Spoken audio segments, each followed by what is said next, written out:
The Avengers are such an inspiration to many fans who connects with the Marvel heroes on an emotional level due to their more human characteristics.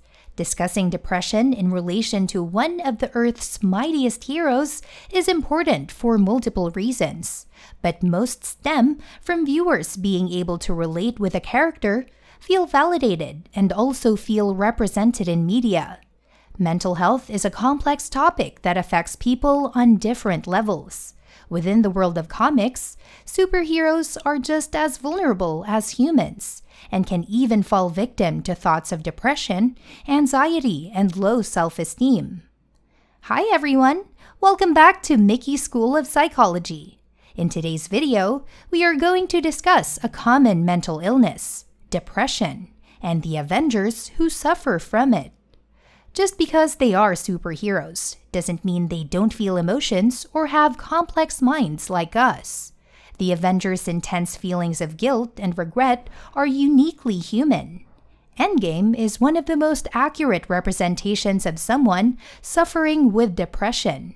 In this movie, we see our surviving heroes at their most vulnerable.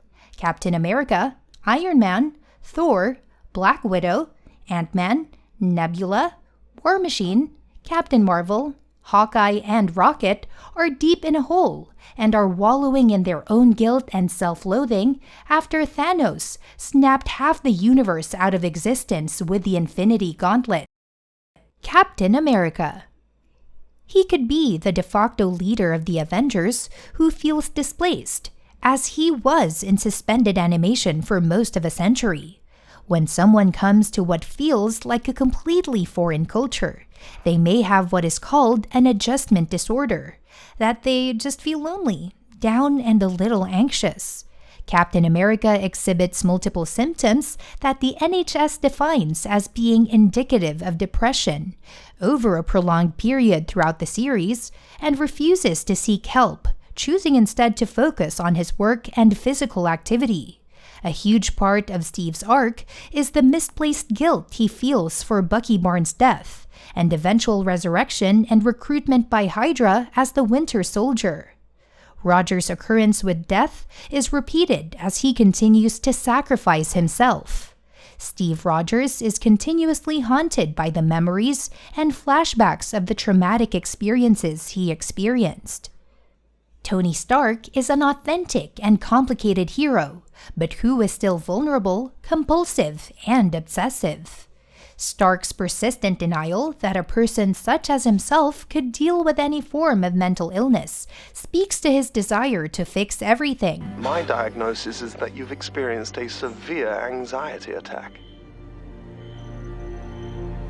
Me? Tony's resulting anxiety attacks, leading him to project his own fears onto others. Following his abduction in Afghanistan, Tony undergoes a dramatic change of character as a result of his trauma, and witnessing the atrocities committed by his company illegally supplying weapons for guerrilla warfare. Injury and time in terrorists' captivity led to his post-traumatic growth, reacting to stress by becoming a better, more developed human being, as opposed to PTSD. Stark constantly fears the day he lets down those he loves, and he deals with it by retreating from them to build them as much protection as he can. What's interesting is that Stark is the only Avenger who seems to be struggling with his mental health in a way that shows so openly that he needs help from a professional. One of the biggest reveals in Endgame is the physical appearance of the God of Thunder, who seems to have really let himself go in 5 years between the decimation and current-day Endgame. Perhaps the character who struggles the most with finding purpose is Thor. We meet him again when he has buried himself in booze, completely isolated from his people. Thor is suffocating in extreme guilt. The version of Thor we see in Avengers is overweight, drinking alcohol, and isolated. It demonstrates us clearly his mental health state. Endgame is one of the most accurate representations of someone suffering with depression. Throughout various movies, we've seen Thor attempting to reconcile the hero he feels he is supposed to be with the man he actually is. Having lost the ability to wield Mjolnir and then fighting to prove his worthiness again, Thor's struggles are relatable when filtered through the lens of emotional vulnerability. Hawkeye. The archer, Clint Barton, bears guilt over treasons he committed under Loki's magical control. Hawkeye's anger is focused on the question, why them? The death of Clint's family leads him to hunt down those who, according to him, don't deserve to continue living in the world where innocent individuals could not. Obsessing over future implications, worrying what might happen should he lose control again, will shake his confidence and make anxiety more likely than depression. Black Widow had a tough childhood is kind of putting it mildly, considering she was raised to be an emotionless assassin. So it's not really a surprise she grew up to have difficulty getting close to people. Natasha demonstrates denial, refusing to admit her feelings, and rationalization, inventing rational-seeming explanations for her behavior instead of recognizing the true reasons, leading here to depression. After this brief description of behaviors and factors that influence the mental state of superheroes, it is important to understand what depression is and what are some of the symptoms. According to CDCD, depression is classified as a mood disorder. It may be described as feelings of sadness, loss, or anger that interfere with a person's everyday activities. People experience depression in many ways. It may interfere with your daily work, resulting in lost time and lower productivity. It can also influence relationships and some chronic health conditions. The Center for Disease Control defines depression as someone who experiences 5 or more of the following symptoms: depressed or sad mood, diminished interest in activities which used to be pleasurable, weight gain or loss, psychomotor agitation or retardation, fatigue, inappropriate guilt, difficulties concentrating, as well as recurrent thoughts of death for a continuous period of at least 2 weeks. Depressed or sad mood.